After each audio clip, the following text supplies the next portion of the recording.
Assalamu alaikum. In this video, how to round corners of square in Photoshop. Let's begin. Create a new layer and select shape.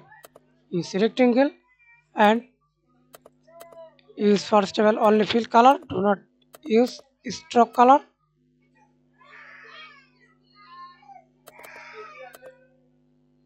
Rounded corners use 13 px.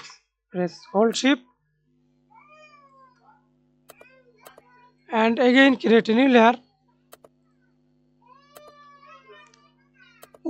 with stroke color 14 px. Hold shift.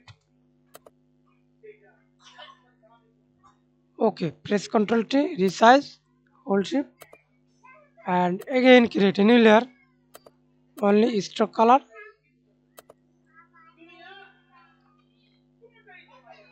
(17 px). Hold shift,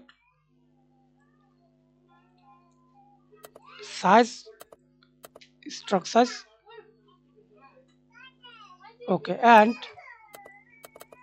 again another way.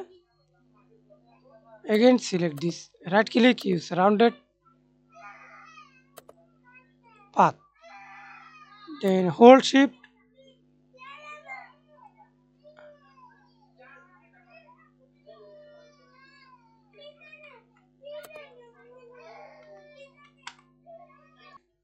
Right click, convert to smart object. Again right click, raster layer. Then hold shift, create a layer mask. Thanks for watching video. Please subscribe to my channel, like, comment, share.